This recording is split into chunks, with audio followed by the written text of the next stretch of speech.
Hello, South Carolina Writers Association group members and association members and all of our live on Facebook fans. This is another one of our Authors Corner features that we do with our South Carolina Writers Association member authors. And today I'm joined with actually a good friend, Bonnie Stanard. I'm excited to talk to Bonnie because you're the first person I met when I joined South Carolina Writers Association.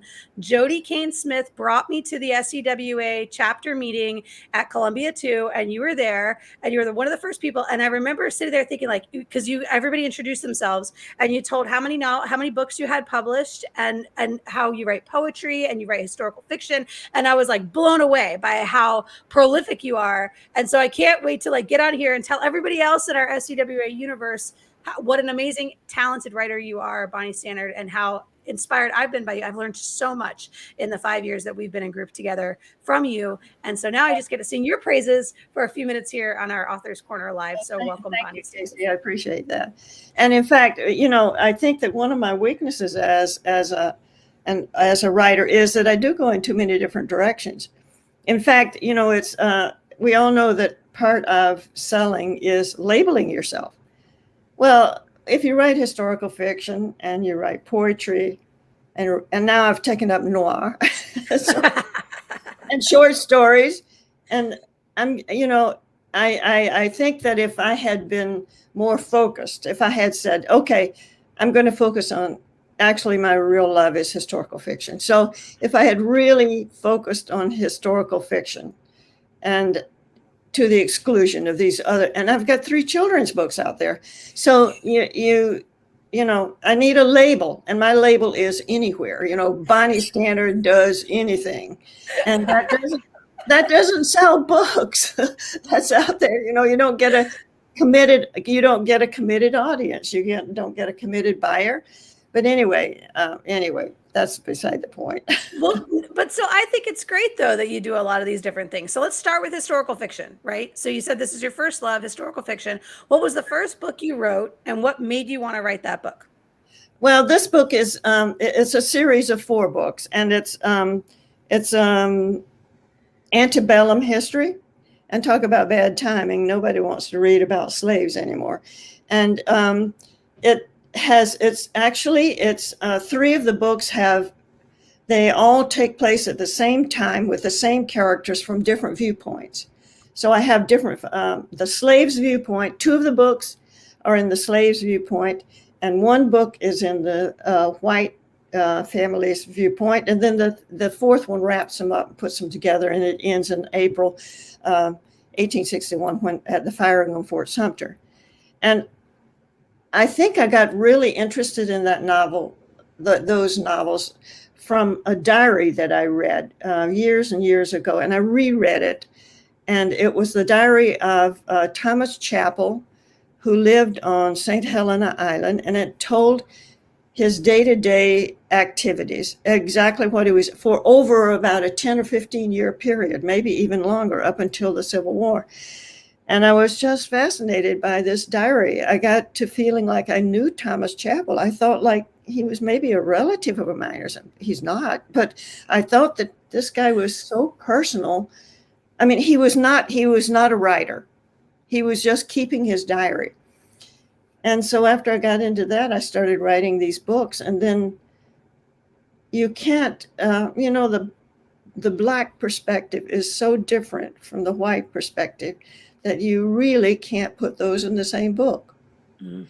So it ended up, also I was writing like 1,000 pages of it, and nobody, over 200 pages, and nobody's going to buy it.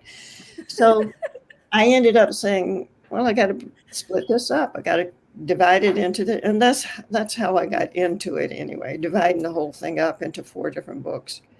And your practical approach to this, right? So practical number 1 is I've got these 2 different perspectives.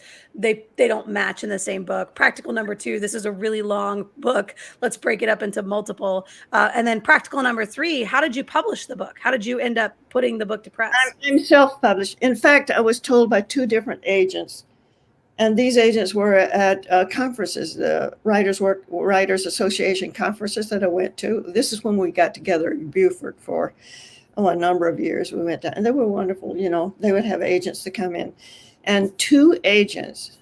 I have the N word in that book because I looked around and researched for another word. It doesn't work. No other word works when you're talking about the 1850s in South Carolina on a plantation. It just won't work. And so I asked the agents, can I get away with this word because it's historically, it's to the history. And both of them told me, well, one of them said no. The other one said, well, if it's a really good story. And so, of course, the answer to that is no. They wouldn't even take it. They would not even promote this manuscript to a publisher. So I realized I was on my own, and I went ahead and published them myself when I realized that that word is such dynamite. But I have seen much of the information that I took in writing this story, in terms of the perspective of the slave, were the slave narratives that were. They've been published. They're all over. If you look for them, they're all over the place. Every state practically has a documentation of interviews of former slaves. And Franklin Delano Roosevelt, as part of the New Deal, sent out writers to interview slaves and former slaves and get their stories. And these, again, there's just tons of these things out there. And I have seen editors who have edited out that word in terms of publishing slaves' narratives, and it is so phony. You never get the feeling. You don't get the reality of the time. If you take that word away, that time period is no longer relative. It's there. It's there, and it's, if you try to put in African American wasn't even in a term in 1850s. So I got stuck. I wrote the wrong books. But here's the thing, though, because a lot of times we start out with these books because they're the ones that speak to us, right? Like, these are the stories that we feel like we were meant to tell. So those 4 books that are on your website, they're part of this series. I'm not able to share my screen, but it looks to me like that when they go in order, the first one is Kedzie. Yes. St. Helena Island Slave. Yeah. The second one is Master of Westfall Plantation. Yes. Thank you. The third, Sunny, Cold Slave Cradle. And the fourth one, Westfall, Slave to King Cotton. Yes. Yeah. And all of these, you can get them on Bonnie's website. I'm going to actually show that website information here real quick. You can go to bonniestanard.com and see the rest of those books there, those 4 together. Now that they're finished and they're out in the world, right, there's nothing you can do about them anymore. How do you feel about them? Are you proud of this work? Is this the kind of thing that you're like, man, this is something I've left as a legacy of the work that I've done? Or do you feel like it was maybe that's a thing that I was into at a time and now I've like moved on to some other stuff? I don't know, Casey. I think I took some of the passages to my workshop, and there was pushback from my being white, writing a slave's perspective. And but my answer to that is there's no Black living today who was a slave. So how is it that I'm just unqualified because I'm white, whereas a person who is Black and has never been a slave is qualified? So how do you figure that one? So I think until the political storm sort of calms down, I think people will perhaps, I hope they will come back to this and realize that my slave stories are they're sympathetic to slaves, and they champion slaves, and I think this is one of the things that I would like to see Black people do. They seem to be ashamed of slavery, and they seem to be wanting to forget about it, and they don't want to bring forward the idea that their ancestors were heroes, that they survived an almost insurmountable problem of being slaves in the South. It's not like they could. You say, well, why didn't they get free? They couldn't get free because their color was different, and anybody would nail them if they tried to get free. So, and my feeling is that there should be more celebration of the heroism of the slaves who survived slavery. Slavery in the South was much worse. They say, oh, well, there was slavery in Rome, there was slavery in historic slavery. That kind of slavery was never as demeaning, never as oppressive as the slavery that was experienced by the slaves in the South in the antebellum period, because the whole objective of slavery was to, and you can see it in advice books to plantation owners. What plantation owners' objective in the slaves was to eradicate any hope of ever getting out of slavery, ever escaping.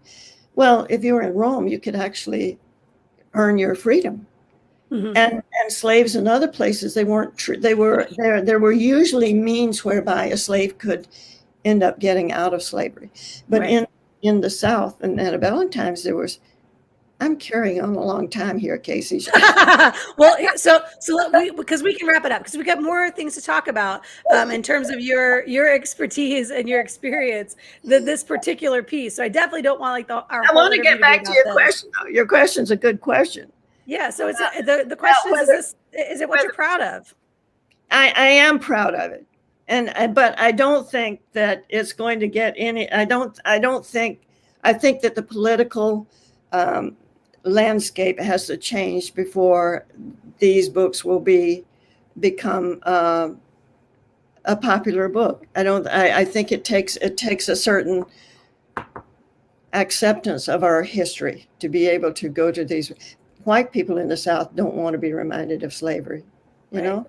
Nobody does. We have to get over that, and maybe my grandkids will see somebody buy my books. Well, I think that what's interesting about this is that we come to literature to learn empathy, right? Like we come to fiction to read about experiences that we'll never have, to try to put ourselves in other people's shoes, right? Try to understand the conditions that they were living in and under, which is why a very honest, or at least as honest as it can be, having not lived it in first person, right? But an honest narrative that tries to show with empathy and love and compassion the experience that these people had before we were here, I think is absolutely to be championed, and you absolutely should be proud of the work. These four that's not where you stopped though. You didn't like get through your 4 novels and say my work here is done. You've got additional fiction out there, right? So tell us you've also got Dust on the Bible and what missing means. So tell us about these 2 books. I had a sister. I think the Dust on the Bible and what missing means is giving life to a sister that didn't have a life. She died before I was born. So, and it was such a tragic situation. My mother never got, I didn't even know that the child, she was 3 years old when she died. And I didn't even know about her until I was probably 10 or 11 years old, maybe. And my mother never spoke about it. And my mother never, and what I learned about her, I learned from other relatives. Her death was sort of a tragic sort of a thing. So I think that writing Dust on the Bible was an attempt to give, her name is Ina Jean, was an attempt to give Ina Jean a life. And it's kind of like a little girl who's 13 years old. Ina Jean never saw 13. But I think Ina Jean would have been Lily. That's actually a beautiful place to come to a story from, right? Is thinking about that tragedy and that loss that your family would have experienced. And maybe that's a cathartic moment for that as well. All right, look, I've been leading this conversation. What do you want to talk about? Tell me what you want to talk about in terms of your work that you feel like, let's get it out there. Because I know you have Halloween books, which is why October is perfect timing for you. I want to show you the cover of that. I just got that. It's the third in a series of stories about Carmina the Witch. And here, I've got it right here. I want to show it to you. And my illustrator is wonderful. She is just wonderful. Can you let me see? Yeah, the 10th full moon. 10th full moon. and it's about Carmina. It's just out, and it is on Amazon, and it's 30 pages long, I think. What is it's no 28 pages long, and I've got two previous books to that. I wish we had a lot of time to talk about these books, but anyway. We got plenty of time to talk about them. Talk about Carmina the Witch, because we read some of this in group. Like I got to read some of it before you ever took it to publishing. So where does Carmina the Witch come from, and how do these stories like pop up? I know sometimes when people have grandkids, they're like, I'm going to write a kid's book, right? Was this like the grandkids inspired the Carmina the Witch books, or was this like your alter ego? If you could be a witch, you'd be Carmina. I don't know where this came from. I know that I had no idea about making this book, except I went to a book conference in Florida, and I was talking to an illustrator who was there, and I was telling her about this book that this is going back to Cat's Fur, which is the first in the series. And I said, in the course of our conversation, I said, I've got this poem that I think it's really kind of neat, but it's too short for a book. But she looked at it and she read the poem. Oh yeah, we can make a book out of this one. So actually, she talked me into making a book and a job for herself, by the way. It's a pretty talented illustrator and also a talented sales rep. Yeah, it was good. And so she turned this, but I've had some criticism of that book because they say it stops too short. Well, the thing of it is, this whole book is about having cats that cause allergies, and the witch doesn't know that she's developed an allergy to cats. So you go through the whole book. She's got sniffles, she's got sneezes, and she doesn't know what's wrong. And then she gets a letter from her friend who says, I can't come and visit you because I'm allergic to my cats. I got a sneeze and I got my eyes water and all that baloney. And then at the end of the book, that's the end of the book, this letter. So parents were supposed to, I assumed that parents would end the book and say, oh, now do you know what? Now Carmina's figured out why she's sneezing and why she's got a runny nose. Now, do you know why she's sneezing? Put 2 and 2 together. Well, parents didn't do it that way. They said, oh, no, you just stopped too soon. So I want to add in a page there that says, Carmina has figured out why she's got runny nose. Can you figure it out? Anyway, that was the way I started those books. I started out with a poem. And I showed it to this illustrator, and the illustrator said, let's make a book out of it. And I said, well, okay, let's give it a try. And so a witch who's allergic to cats. Right. Well, of course, at the end of that book, she's allergic to cats. You can't leave a witch allergic to cats. I mean, that's not going to go anywhere. So the second book, which is Lizard's Brew, her cats actually help her to figure out how to overcome her allergy. All right. So now in the third book, she's got her cats and no allergy. And actually she can live to be forever, except she's got to have this magic moonbeam. So that's the way it worked. Is there another Carmina book out there for you? The first question is the third one also a poem? And then the next question is there another one out there? They started out, I think each one of them started out as poetry. And I have another one that is, I don't know why I write what I write. It's not advantageous. Why do I understand why I write what I write? I've got this other story about little munchkins that live in the forest and they come out when the first freeze comes around. Anyway, I think, and it's a poem.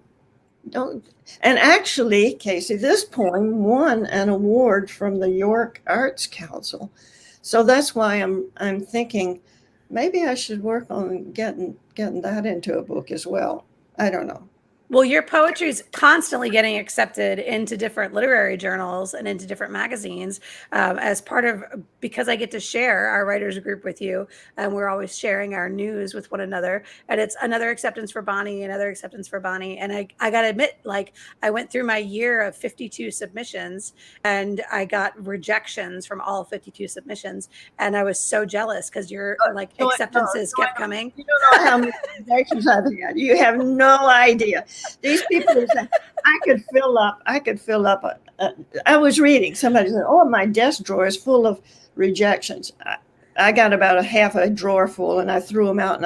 And now I'm so glad that, you just submit them. And then when it comes back an email, no, thank you. This is great. Next time send. I got some really nice rejections, by the way. And they say, send us another one, but all you have to do is just hit the trash bucket, and there it is. It's out of sight, out of mind, gone. Yeah. So actually, the rejections are just part of being a writer, though, right? That's just part of it. You're just gonna get turned down. Absolutely, and send out, just flood them. I haven't been sending out as many submissions as I should, actually. I have a folder of submissions for both prose and poetry. And I probably have as many as 30 submissions out there. Wow. That I haven't. Now I get a lot of rejections. I put those in red so that I know not to send it right back to those guys. Don't send them the same poems right back. Right. But yeah, I'm always sending them out, and I'm always getting rejected. So you mentioned going to the writers conference down in Florida, and that you've been to a few with SCWA. What have you learned, right? So, I mean, certainly from the very beginning, when you first started, I'm going to write, as my primary occupation, to now, what are some of the biggest lessons that you've learned? I think I don't know that I've learned this at workshops. Well, yes, I have in part. Find people that have try to make connections with other writers who appreciate what you write. Now, not many people not many people, but there's just a certain segment of writers who like historical fiction or like poetry or something. And of course the writers who you can tell by people's critique whether they get it. I don't know if you understand what I'm saying here. I do, but I think you're being really polite about it because the way I would put this, and tell me if I'm wrong, is that if you have a critique group that doesn't get what you're trying to do or doesn't appreciate the genre that you're working in, their critique's not worth it. It's worth crap, right? Yes. Like it doesn't make you any better. It doesn't make your work any better because they don't have any perspective. They don't know where you're coming from. Yeah, you have to learn to read critiques and leave some behind. Mm-hmm. And you listen to some and you take to heart. I've had a lot of good critiques, and in fact I've benefited a great deal from the workshops, South Carolina Writers Association workshops. I can't say too many times that it's been great.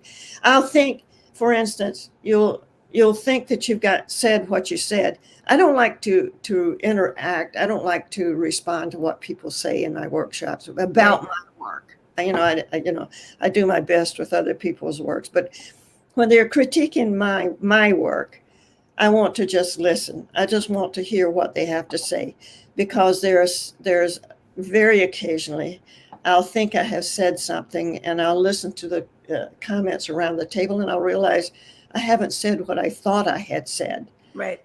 And so I don't want to say, well, no, I meant to say this or that. I don't want to tell them. I'd rather come back another time, give it another try, and see if I get the right answer.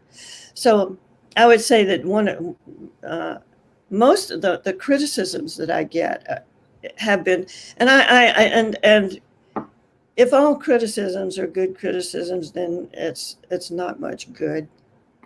I have, when I lived in Chicago, I went home. I had one of the editors at the Tri-Quarterly came to our workshop one time, and he just humiliated me with his critique. I mean, he said something to the effect of, "It sounds like you looked up every cliche you could find and put it in."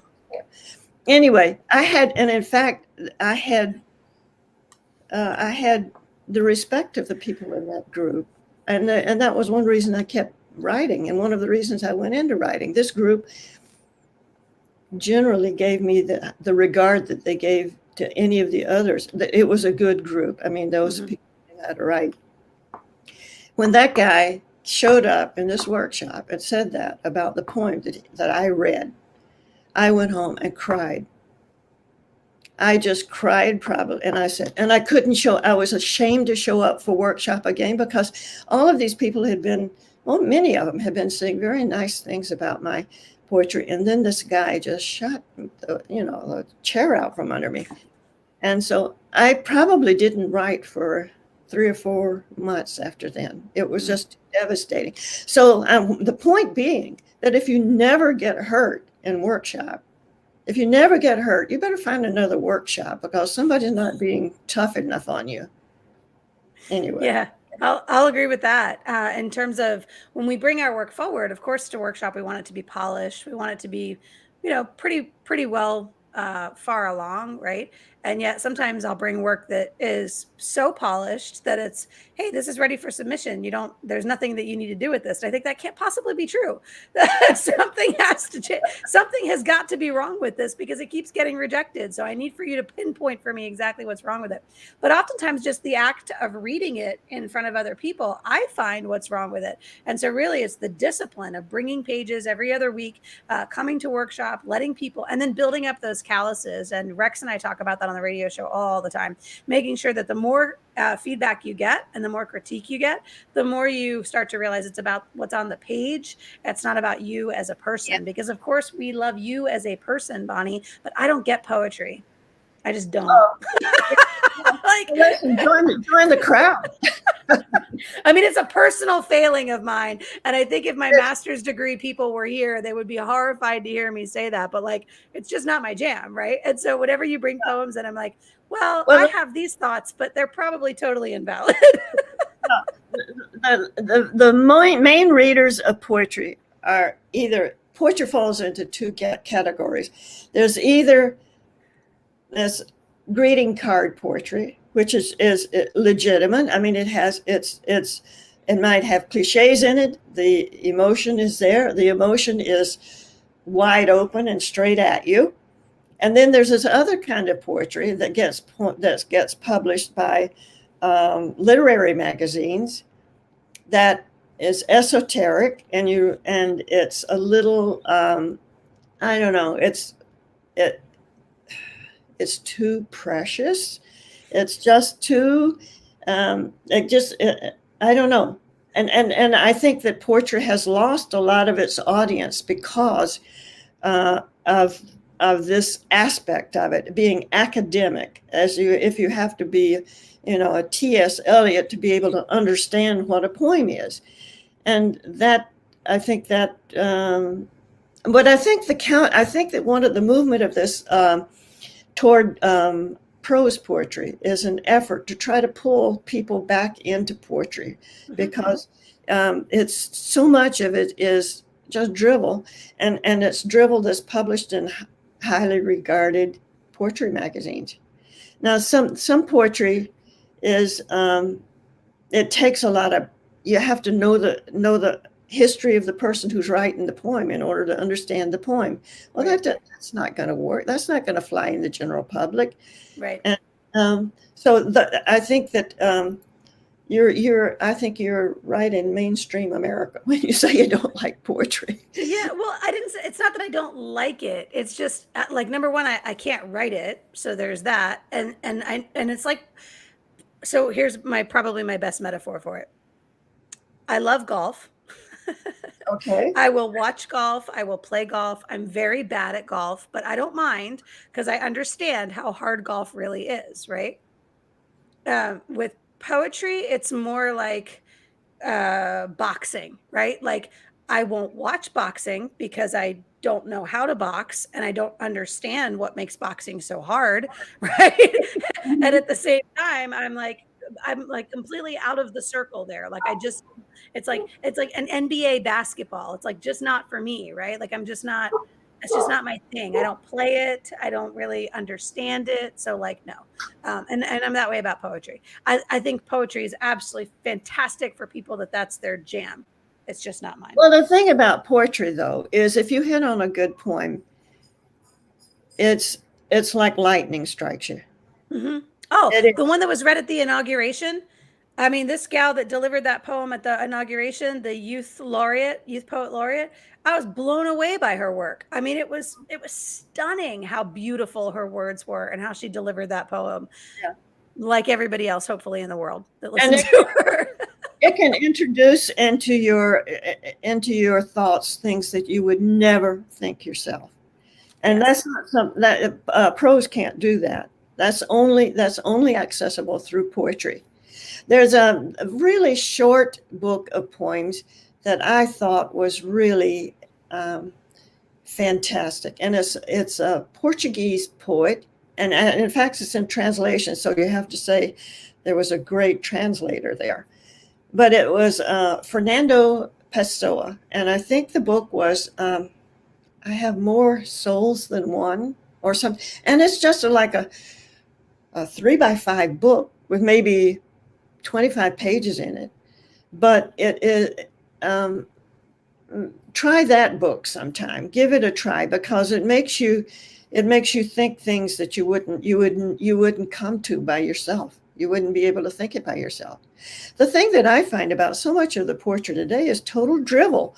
I mean, who wants to sit and read, 5 verses about a leaf falling or I know you're supposed to contribute. The reader, that's part of the problem with poetry, they say. The reader is supposed to contribute to the understanding of the poem. You're supposed to go halfway.